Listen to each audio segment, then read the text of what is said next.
All right, good morning, everybody. I'm not even sure. Today's Wednesday.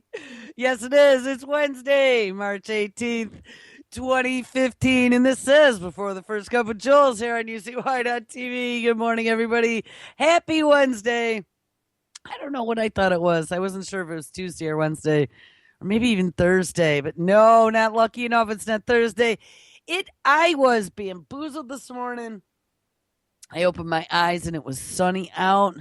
My nose is feeling a little stuffy, like it's spring in the air as the allergies get into full swing. And I was pretty happy. So I came out here, opened up the door, feels pretty good. Fire up the phone and look at the thermometer, and it is 27 degrees and light snow. Now, weren't we done with that? I guess there's another polar vortex coming. So we'll see. This weekend's supposed to be really cold again. I've had enough. I'm just too tired to even argue anymore. All right. So yesterday we had a special guest, Mr. Brandon Turville. We spent the full hour, and then remember I continued on hour two. Something that was a bonus clip. You will never see that in the archive just because of the recording, the way the recording's set up. Since it wasn't my time slot, that did not get sliced and diced into my archive, and honestly, it's fine. I probably have 10,000 hours worth of audio stuck here and there, so that's okay, but hopefully you got the bonus. Yesterday was fun. Thank you very much, Les, for calling in. That was great to have a phone call. I usually don't get phone calls or a second hour, so it was all good. But yes, we had Brandon on yesterday. We talked about Russia, Ukraine, Syria, and Iran. And we mentioned Israel. I saw Bibi won again. They said it was by a very narrow margin. I know that until late last evening, they were still counting. And then Netanyahu finally came out and declared victory. But guess what? We're not talking about any of that stuff today because I had been on a bender for weeks on end, but I had started on something yesterday that I really, really wanted to continue on. Leslie had called in and asked about nanotech. We'd spent a lot of time on nanotech, but while I was working on something completely different last night, one of my suggested videos down the side of YouTube came up with something that I had never seen before. I did not know who this gentleman was. I'd never seen this interview. And when I watched it last night, I sat there literally with my mouth open. That doesn't happen too often. My mouth open and me silent. Nah, not my world. It doesn't, but I did. And I think I need to share this with you because a lot of our questions were answered. Like this looks like it's around the same time period, this interview, as the one that Kurzweil did with Eric Drexler. We listened to that again 2 days, no, or was it yesterday? Actually, it was yesterday in part 2 of the show I wasn't expecting to do. I played you that clip, I think it was 18 minutes, the interview with Eric Drexler. Well, there is another interview. Looks like Kurzweil's same show, whatever show that was, same series. He looks about the same age. And I thought I heard this guy say something about it being the 90s. So I don't know if these took place in the late 90s. I wish I did because he talks about Robert A. Freitas Jr. is his name. And he looks like he must also be an attorney because he's got a JD that follows his name. But he's a senior research fellow, nanorobot theoretician. He's written all kinds of books and does all kinds of research and seems to be pretty influential in the field. But Kurzweil interviews this guy, and they start discussing the future of nanotechnology. And he also knows Eric Drexler personally. He read Eric's books. And then Eric really wasn't working on anything for the medical establishment and ideas for nanotech in the medical technology field. So that's where this guy jumped in. And I got to tell you, I think you need to hear this. I mean, I hate just sitting back and playing like half-hour clips, and maybe what we'll do is we'll take each section like we did originally with the first interview we heard the first time from Drexler, and we'll break it up. So, when they take the breaks in between sections, I'll pop in and make some commentary. But I really think you guys need to hear this. I'm going to read a little bit about this Robert A. Freitas, Freitas, senior research fellow at the Institute for Molecular Manufacturing, a nonprofit foundation and world leader in a molecular nanotechnology research. Former research scientist at Zyvec Corp, the first molecular nanotechnology company, has briefed NATO, the U.S. Senate, the U.S. military agencies on potential molecular nanotechnology applications, has published 33 refereed journal publications, 4 books, 60 other publications, and several contributed book chapters. Co-edited the 1980 NASA feasibility analysis of self-replicating lunar space factories. Published the first ever medical nanorobot design paper in a biomedical journal. And authored Nanomedicine, the world's first textbook on possible medical applications of molecular nanotech and hypothetical medical nanorobotics. It was at the time hypothetical. Awarded the Lifeboat Foundation's Guardian Award in 2006 for proposing solutions to the dangers of advanced technology. So this must have been at least 2006, this video. So, well, that's good, because at least it looks like it's recent. But then I guess in looking at Kurzweil, he must have been using Grecian formula. I thought he was a little greener than that, or grayer.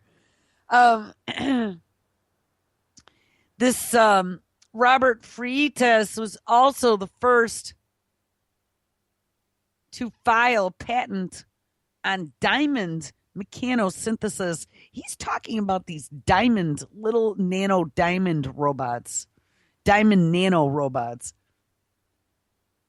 He also co-founded the Nanofactory collaboration with Ralph Merkel, a research program to develop the first diamondoid nanofactory.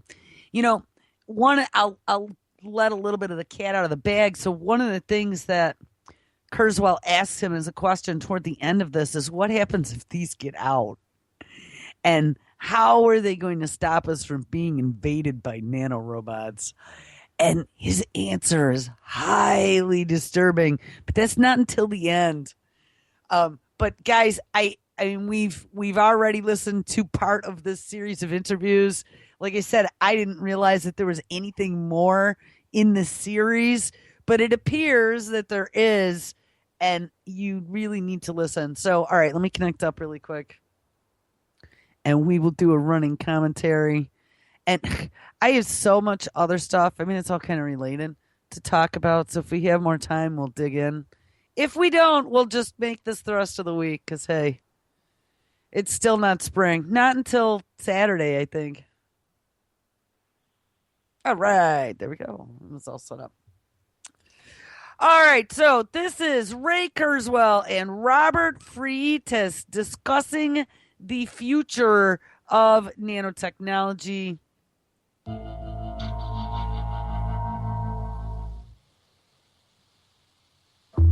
Eric Drexler talked about nanosystems 20 years ago and laid out a vision of what nanotechnology ultimately could be.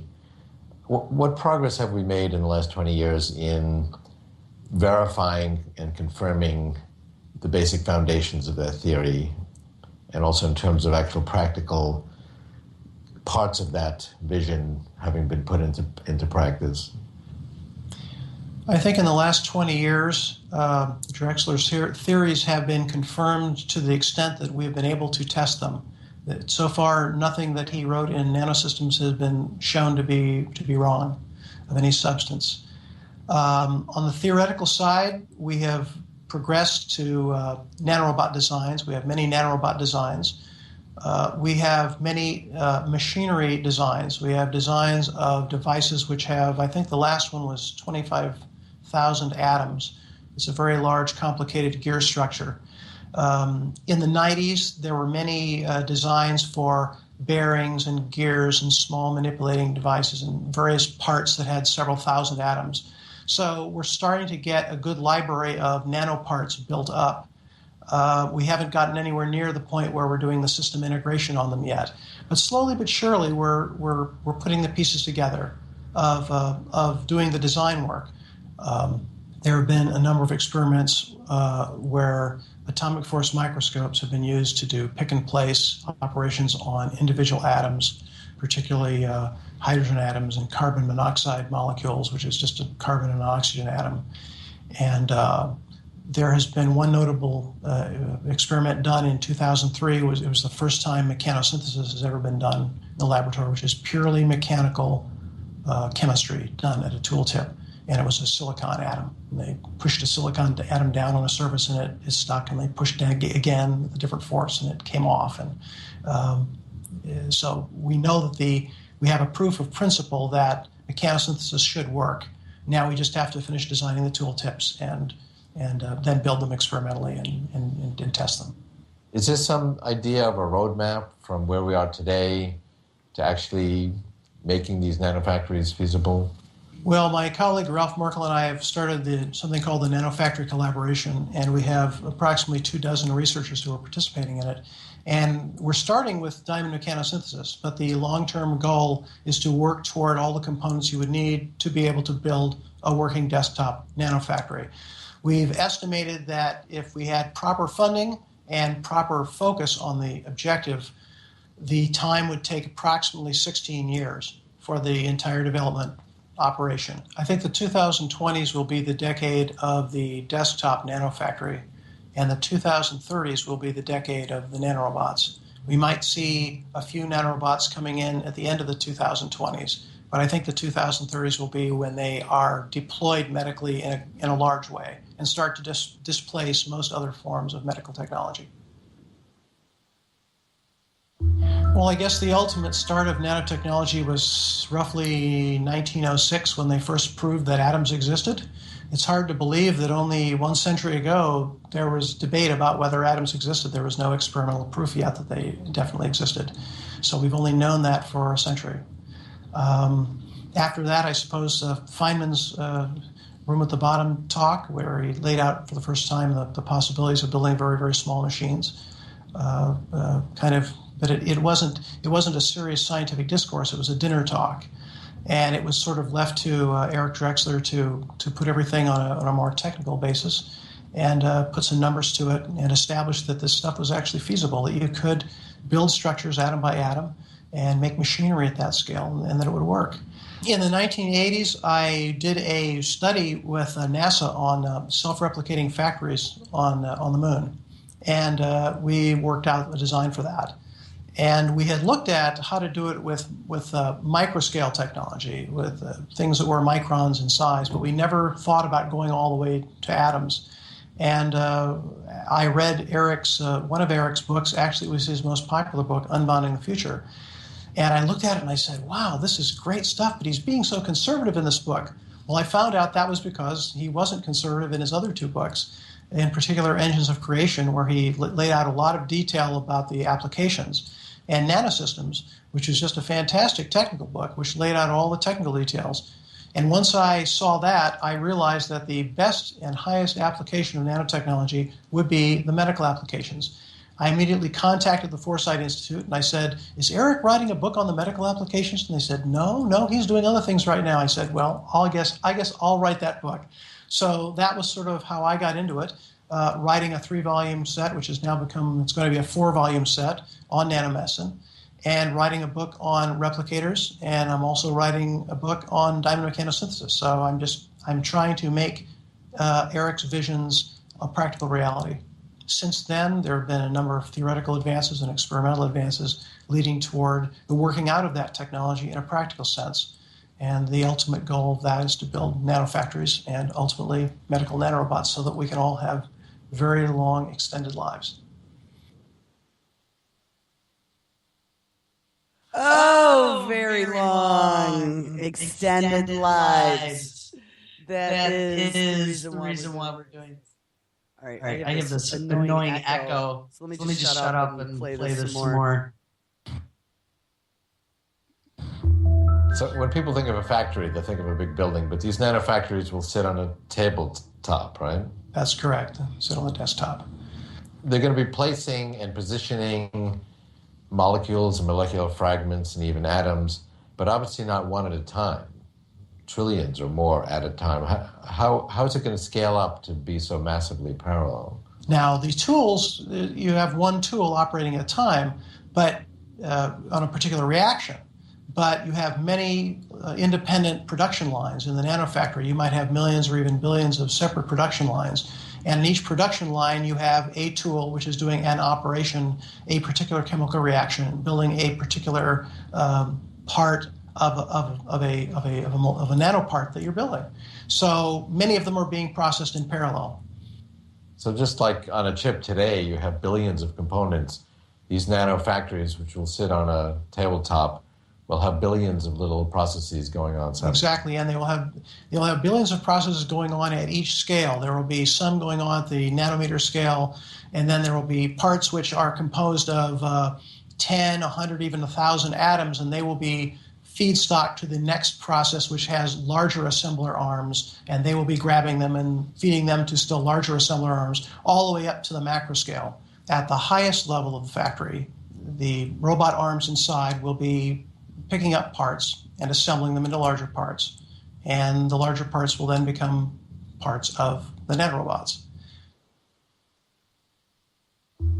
Can we, as an intermediate step, harness biological systems like a bacteria or some other type of cell which has a lot of capability and add non-biological materials to it, motors, computers, to have a hybrid biological, non-biological system?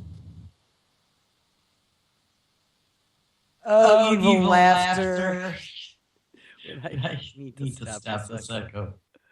Kurzweil, did you hear him? Is it possible? Like Kurzweil just, if anybody had a red button issue, Kurzweil and his transhumanism, I've just never seen anything like it. But the way he asks this question, and they're always so pointed, and he's like, can we harness a biological system where we can insert, like gears and motors into something and basically hijack biology and utilize it for our own synthetic means?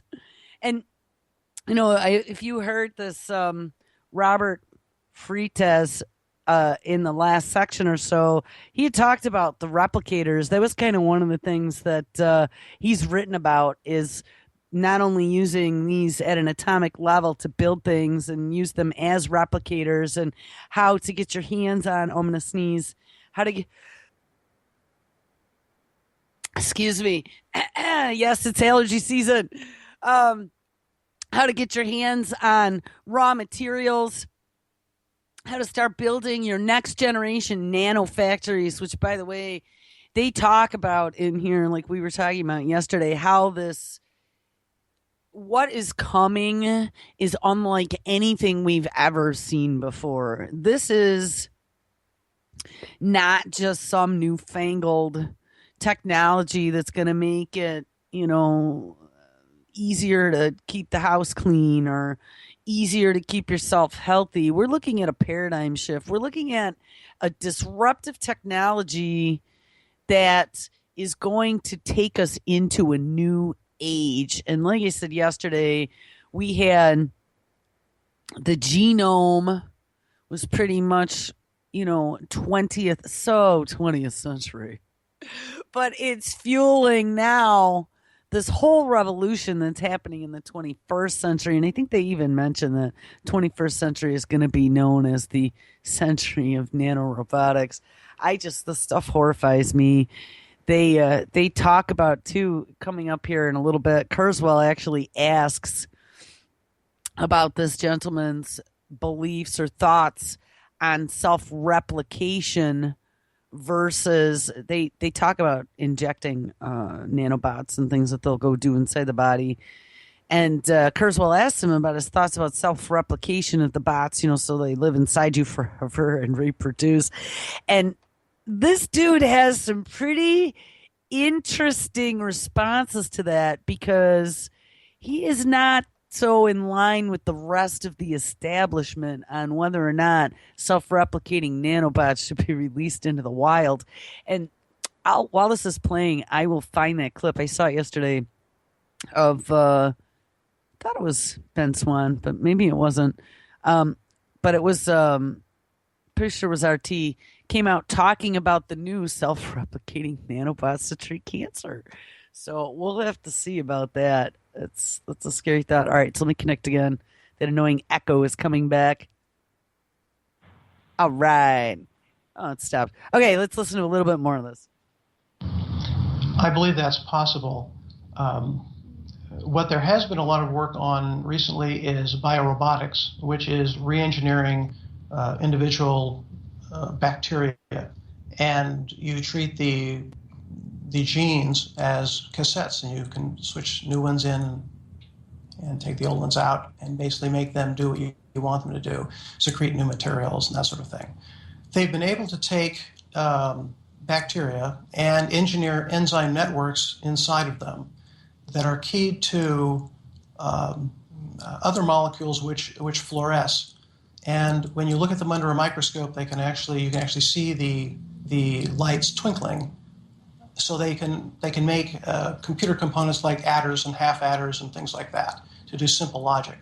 The problem with that is biological components are inherently slow, and they're not as reliable as using purely mechanical components. When we are able to build with Diamond, we'll be able to build rod logic computers and very, very rigid systems that will do exactly what we want with a minimum amount of error. So you mentioned red blood cells. A more complicated type of cell in the bloodstream is a white blood cell.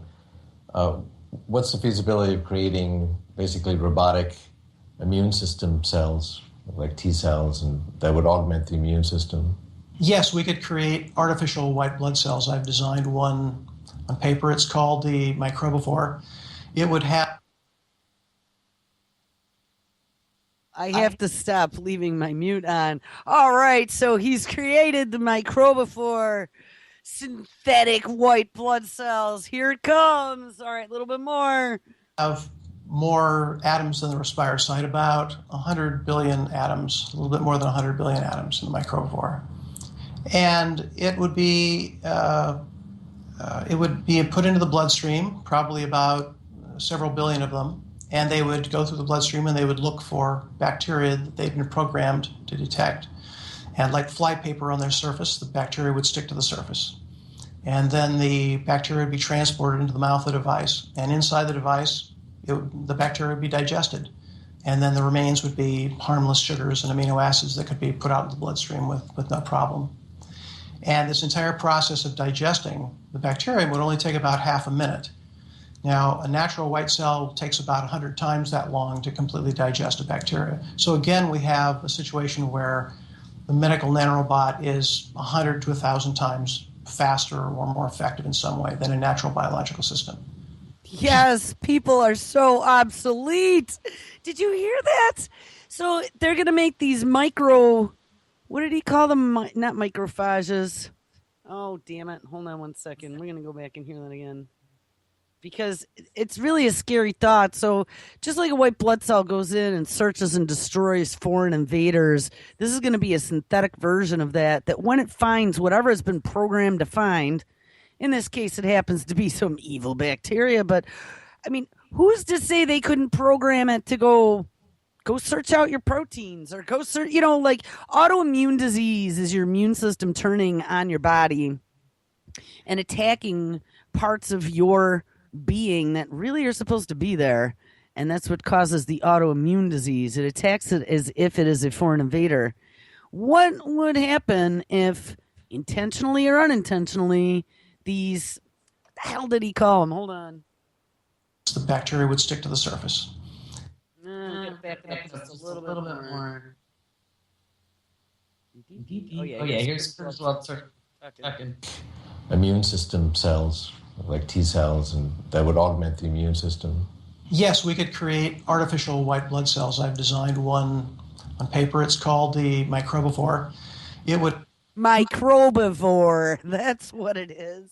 Not an herbivore, not a carnivore, but a microbivore. Some new creature designation. And I mean, hey, biological life, man, we're just too slow at it. So these new robotic microbivores could gobble things up in 1/100th of the time. You'd be cured in minutes. All right, we're going to continue now. I'm going to just let it run from here and go a little bit further. Have more atoms than the respirocyte, about 100 billion atoms, a little bit more than 100 billion atoms in the microbivore. And it would be put into the bloodstream, probably about several billion of them, and they would go through the bloodstream and they would look for bacteria that they'd been programmed to detect. And like flypaper on their surface, the bacteria would stick to the surface. And then the bacteria would be transported into the mouth of the device. And inside the device, the bacteria would be digested. And then the remains would be harmless sugars and amino acids that could be put out in the bloodstream with no problem. And this entire process of digesting the bacteria would only take about half a minute. Now, a natural white cell takes about 100 times that long to completely digest a bacteria. So again, we have a situation where the medical nanorobot is 100 to 1,000 times faster or more effective in some way than a natural biological system. And presumably you could program these or even download software to combat a whole variety of different pathogens, perhaps ones that our natural immune system was not evolved to deal with. That's right. The microbivores could be programmed to deal with any type of bacteria whose antigen signature was known. It could even be programmed to deal with ones that were created artificially for nefarious purposes, or ones which had evolved in some obscure part of the world that nobody had ever seen before. As long as you know what the bacterium looks like on its outer surface, you should be able to program a microbivore to detect it and dispose of it. Wow, so he did work with NASA in the 1980s on self-replication factories to build stuff up on the moon. And now he's talking about these, I can't remember what they're called again. It's before the first couple people, microbivores that you could build with your nanorobots to go in. And as long as you knew, he says, it'll take, you could program it, download software to identify any invader that you want to program it for, even those that could have been built for nefarious purposes. So as we see all of this crazy, these crazy infections, the Vacker drumbeat beats louder. We have Department of Homeland Security making us afraid, be very afraid of whatever the next outbreak is going to be. And all of this money and research and time and effort going into precision medicine and nanotechnology and even Google talking about and having a lab with 100 doctors working on nanotech and this doctor under the skin running in your blood all the time. I mean, guys, they literally, the gig is up. This is happening. This is, they even talk about, this is your longevity. You can live for hundreds of years. I mean, Kurzweil is just like, you should see him in this interview. He's just so excited. He got an interview with this dude, and they're working on this stuff. All right, here, a little bit more. What about viruses and cancer cells? A version of the microbivore which had more mobility than the one that travels through the bloodstream would be able to go through the tissues and look for tumors. It would recognize the tumors the same way that it would recognize bacteria by the cellular antigen structure. And it could digest the tumors right on the spot. So essentially, a microbivore class nanorobot would be able to dispose of cancer quite easily.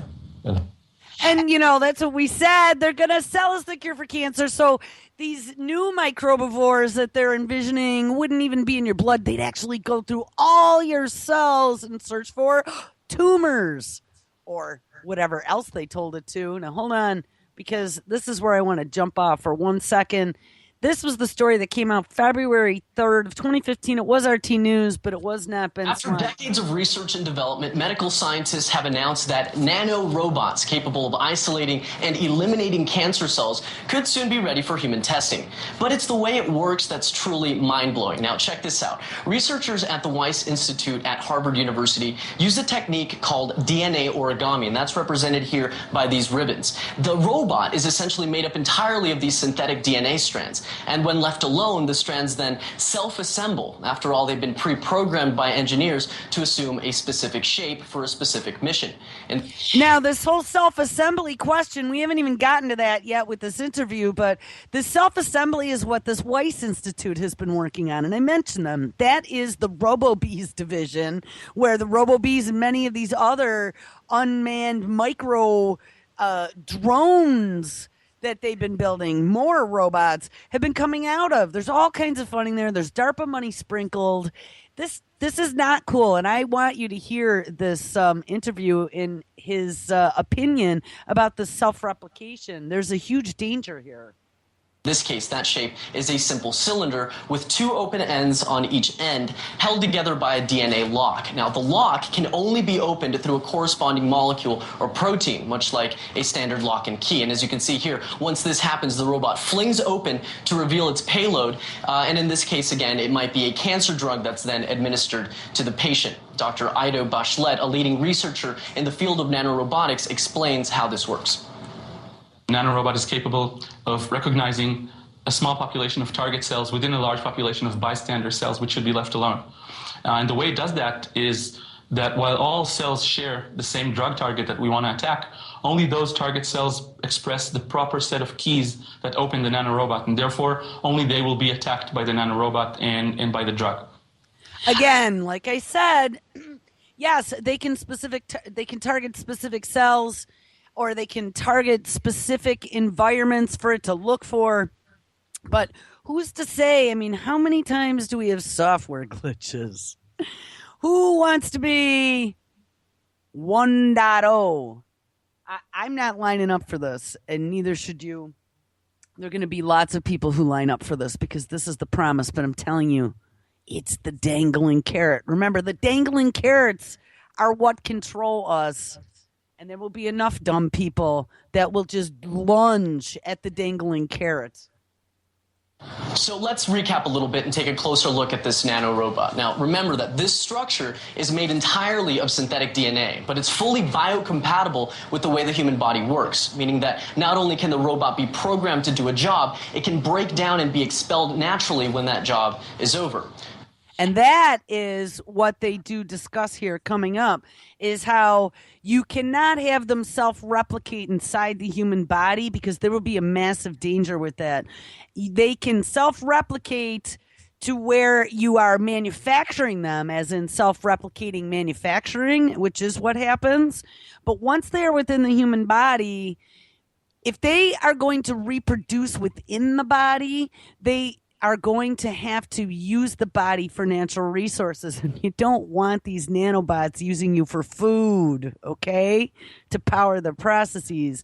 You can create them to repair themselves without having to procreate, hence not requiring any type of fuel to continue. You know, they can be programmed with whatever their energy sources, maybe even using kinetic, I don't know, or blood flow. I don't know exactly how they're doing that or giving it fuel. But in the discussion, they talk about that. But you do not want them to replicate. They will become a new living entity if they could do that. A synthetic entity, mind you. But what this monumental step in medical science represents goes much farther than treatment and rehabilitation, to include diagnostics as well. According to Dr. Bachelet, nanorobots can already identify at least 12 different types of tumors. And in the near future, these bots might be more like microsurgeons, injected into our arms as part of routine checkups, scanning our bodies and attacking disease cells before disease is even discovered. Needless to say, the future applications of this technology are endless. Manuel Rapalo, RT Studios, Washington. Yeah, if we had like benevolent overlords, I would say it's an amazing technology. But we don't. We have evil crazies that want to rule the world that have all turned into and have been groomed into narcissistic psychopaths. All right, here, I don't know if we're going to be able to finish all of this, but let's continue and get as far as we can. So we're going back now to the interview with Ray Kurzweil and Robert Freitas about the future of nanotechnology. So that video I just played from RT was from February 5th of this year. So even if, I mean, I think that the most recent reference I saw in this video was 2006. So, I mean, hey, maybe we fast forward now 9 years and here it's ready for human trials. All right, here we go. How about atherosclerotic plaque? Nanorobots could also be used to combat arteriosclerosis. I would use a nanorobot called a vasculocyte, which is a small device that has lots of little legs on it, and you inject it into the bloodstream. It collects in the capillaries and forms up into traveling rings that then walk back up the vascular tree until they reach the site of the arteriosclerotic lesion. They then form up into a bandage and perform repairs. Another nanorobot called a chromalycyte would be the first true cell repair machine. Chromalycyte is also a very small nanorobot. It would be put into the body. It would travel through the tissues into your cell. Inside the cell, it would travel to the nucleus. It would there change out the chromosomes that are in your nucleus. Oh, wait, are you hearing this? I mean, we're talking nanorobots to go at a cellular level and start swapping things out of the nuclei of the cells in your body. And replace them with newly manufactured ones that have been corrected, with all the defects in them corrected the way you won't have to be a broken biological human anymore. You can be one of Kurzweil's army. you want. It would then remove itself from the body, and the old genome would then be disposed of. Disposed of? Holy crap! See, that's what I'm worried about. You know, I was thinking evil thoughts, but when he was talking at the very beginning, talking about his nano diamond factories, I was like, oh yeah, nano diamond factories for the billionaires who are going to be the biggest winners in the end of this quote unquote longevity project that's happening in the global petri dish. So this is a key technology because it'll allow you essentially to roll back the clock.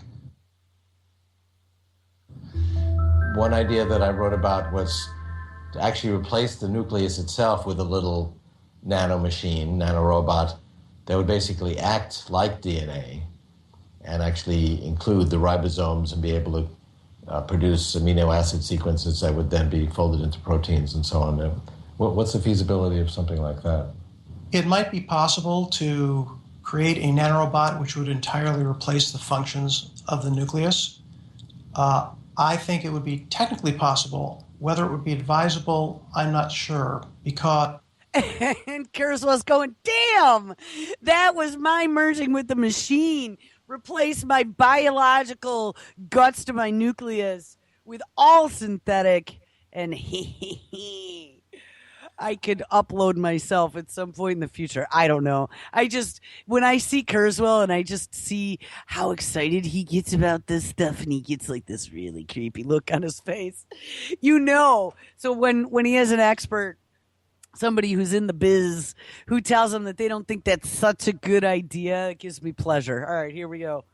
As a general principle, I would prefer to put nanorobots into the body, have them do their task, and then remove them. If you leave nanorobots inside the body for a long period of time, you get a number of other issues, biocompatibility issues, reliability issues. One of the nice things about biology is it is good at self-repair. A nanorobot, unless you give it the ability to self-repair, will not be able to do that, and eventually it will break down. My vision is we can begin to actually replace biological systems with engineered systems. Yes, we go. I have actually, with Chris Phoenix, designed a nanorobot system called the Vasculoid. And what it is, it's a replacement for the entire human vascular system. What? What it does, it's essentially a coating of nanomachinery over the entire vascular surface within your body.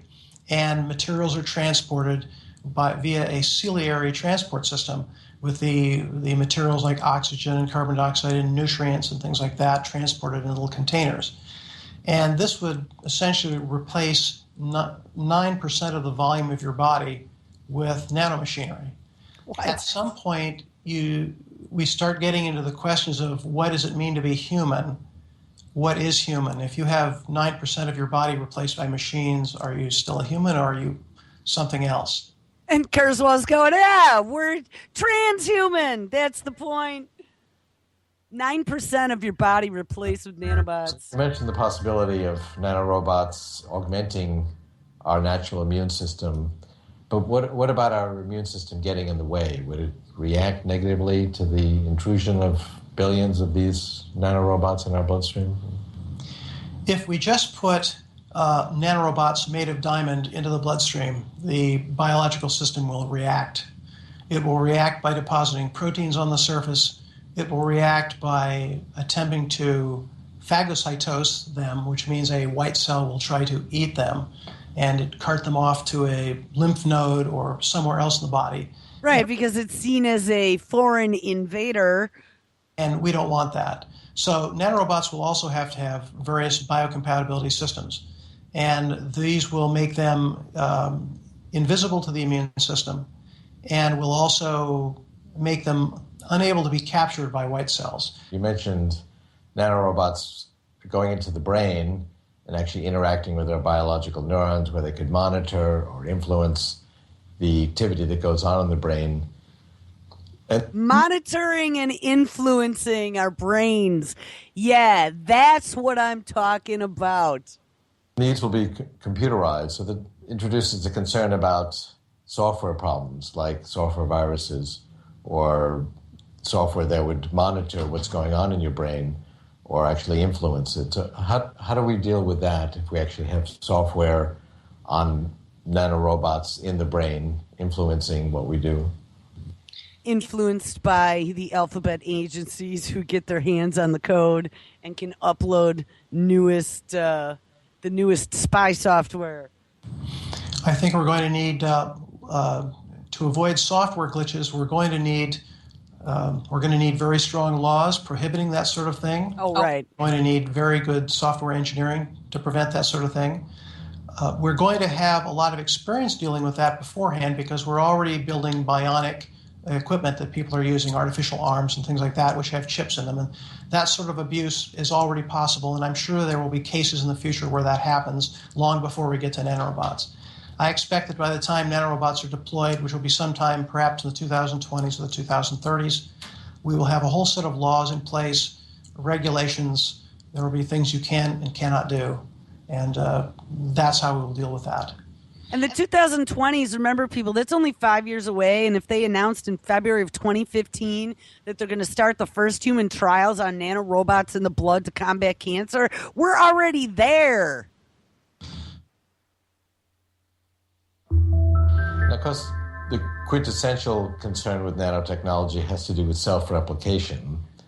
And of course, we know self-replication is a big problem in biology. Most disease has to do with self-replication. Bacteria, viruses, our own cells, in the case of cancer, prions, self-replication. Prions, also, mad cow disease, causes. Causes disease. Nanorobots are inherently much stronger than biological systems being built of diamondoid. So if they self-replicate, that disease, quote unquote, could be even a tougher problem than biological disease. So first of all, what's the feasibility of self-replication in in the nanotechnology world? I think it's possible to build self-replicating nanorobots. Whether that is the way we'll actually build them or whether we will use nanofactories to build them is up for discussion. It's probably safer to use nanofactories to build nanorobots. There certainly possible for them to be able to replicate. As a general principle, you do not want to put self-replicating nanorobots inside the human body. Did you hear that? Well, let's find out why. I suppose not everybody agrees with me on that, but that is the way I think that we can best guarantee safety.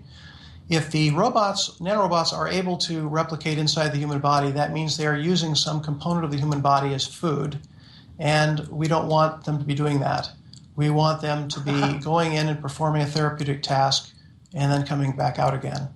Even in the case where you have an augmentation scenario where you're permanently installing nanorobots inside your body, you permanently installing. You would still, even if you had them able to repair, you wouldn't want them to be able to reproduce. For the very reason that you described, they could get out of control, somebody could hack into them, and there just is no need for that capability.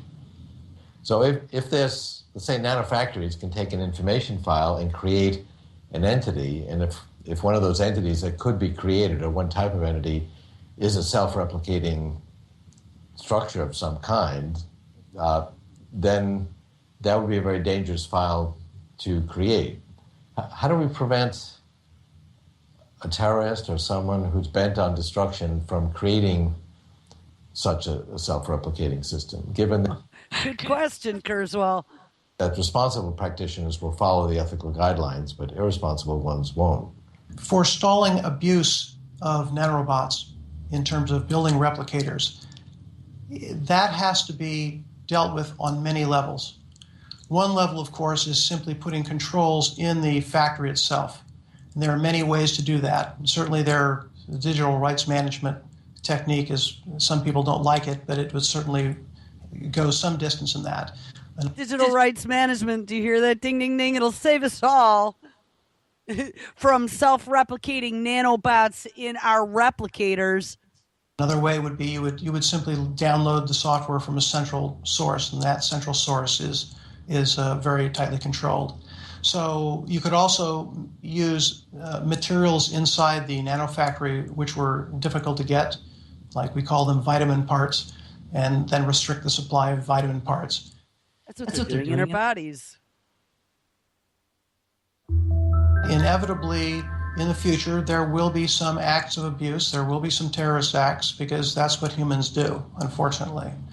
So what we're going to be needing in this era of nanofactories is something equivalent to the fire department. And we have fire departments. They range all the way from a small fire extinguisher in your kitchen when a grease fire comes out of your pan, to a couple of engines that respond to a house that's burning on your street, all the way up to massive forest fires where thousands of people are brought in and huge amounts of equipment are brought in from government stockpiles. And I think we'll have a similar response scenario with nanorobots. Hopefully the incidents will be very few, but we will have an emergency regime which is set up to deal with that type of event. And according to how severe it is, the appropriate response will be made.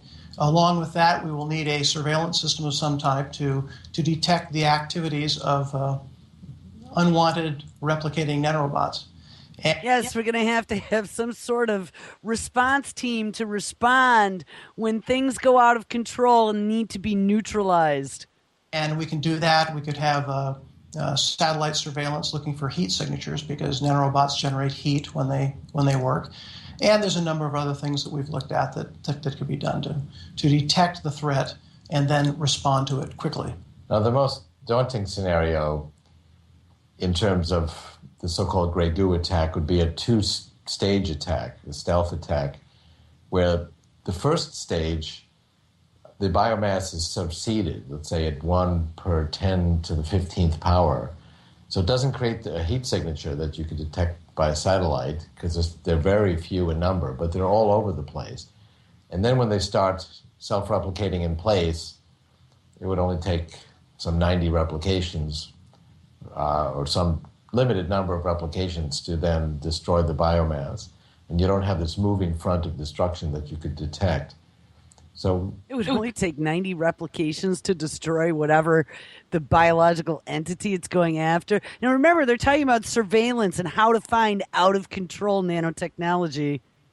what's the feasibility of that, and how do we deal with that spectrum? So when you contemplate possibilities like that, you need to have more than just monitoring of heat signatures. What you need to have, and this is one of the other things I was mentioning that I alluded to earlier, was that you need to have a method of sampling the environment on a regular basis. So we will ding, ding, ding. Send out devices which will constantly be sampling the dirt, the air, the trees, in some cases even living things, and the people, and examining what nanorobots are there, characterizing them, and reporting them back to some central monitoring agency. There you go. I told you, we are being enslaved at a cellular level. They will be monitoring everything and reporting it back to a central surveillance arm. So that we will have a good picture as to which nanorobots are where and what they are doing and who is in control of them and who their manufacturer is and who is legally responsible for them. And this sounds like a massive amount of data, but when you consider that we're going to be able to build a computer that will have the computing power of the human brain, that will have the volume of a bacterium, we really are going to have that type of computing power available to us in the 2020s and 2030s, which is when we would be thinking about starting to deploy this type of a system. Wow. Wait, what? It was the size of a bacterium, but the computing power of what? You need to have a method of sampling the environment on a regular basis. So we will send out devices which will constantly be sampling the dirt, the air, the trees, in some cases even living things, and examining what nanorobots are there, characterizing them, and reporting them back to some central monitoring agency, so that we will have a good picture as to which nanorobots are where and what they are doing and who is in control of them and who their manufacturer is and who is legally responsible for them. And this sounds like a massive amount of data, but when you consider that we're going to be able to build a computer that will have the computing power of the human brain, that will have the volume of a bacterium, we really are going to have that type of computing power available to us in the 2020s and 2030s, which is when we would be thinking about starting to deploy this type of a system. That's amazingly frightening. Having the computing power of the human brain and the size of a bacterium that's synthetically produced, and they are surveilling. I think that this is going to guarantee jobs for Cyber Patrol all the way through the 2020s and the 2030s for their monitoring. All right, this is the last little piece. The average person should care about nanotechnology because it is the most important technology that will be developed in the 21st century. In fact, you could almost call the 21st century the century of nanotechnology, just as you might have called the 20th century perhaps the century of electricity or automobiles or something like that. It is basically a game-changing technology. It's going to change everyone's lives in almost every way that you can imagine. As to when it will appear, it's going to be another decade or two before the really powerful applications of nanotechnology appear. So people can quite easily avoid thinking about it probably for another 10 or 20 years. But after that, they will have to think about it, and they will want to think about it because it will be so helpful to them. I have a message for my fellow baby boomers. Aging is a disease. It's a curable disease. Nanomedicine is the cure for that disease. We have the resources and the brain power to develop nanomedicine. All we lack is the will to act. Step up, baby boomers. They want your dollars. They want you to be guinea pig 1.0. Some people talk about death giving meaning to life.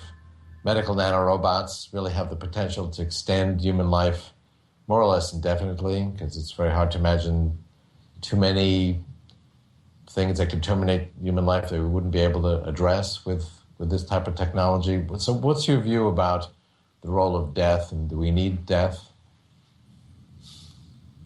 I have no patience for people who say that death gives meaning to life. I believe that life gives meaning to life. And I believe that our intellectual pursuits, our relationships with people, those things are what give the most meaning to life. And you can only experience those through life. Death is something that is an end. It's an end to life. It's an end to progress. It's an end to thoughts. It's something to be cured, not lived with.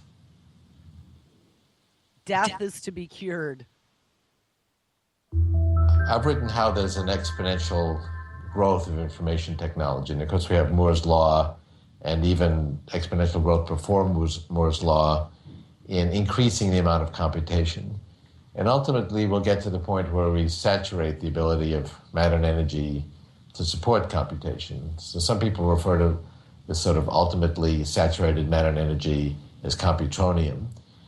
And ultimately, we'll turn as much of the available resources that we want to without disturbing the biomass and the ecosphere into computronium here on Earth and in this vicinity in the solar system. And then we would have to move on out into the rest of the universe if we want to continue to expand computation. And since computation is going to be supporting intelligent processes, the expansion of intelligence would require that. So could you comment on how you see this developing, this expansion of intelligent processes into the rest of the universe? Expanding into the rest of the universe. Because Kurzweil not only wants to be immortal, but he wants to be able to be a plague on the rest of the universe. All right, guys, that was about the end. There was only another minute and a half there, and they talked about having to be near the sun or some energy source. So it really wasn't too much. I don't know. Digest that one. I'm going to drop that into chat. That is on YouTube, so I will add that to a reference under the archive once this rips to YouTube. It's titled Ray Kurzweil and Rob Freitas, Freitas, discuss the future of nanotechnology. All right, guys, it's Wednesday, so make sure you stick around tonight. We got Josh live at 6 p.m. Eastern. Continue Condition with Jonathan and Stephen at 8 p.m. Eastern. Truth or Talk, this week's replay at 9 with April and Burstein. And then Anti-Media Radio with Nick and DB at 11. All right, guys, wherever you are, I hope you're warmer than we are. 27 degrees, and it's going to be spring this weekend. Damn them. All right, everybody have an awesome Wednesday, and we will catch up with you tomorrow. Take care.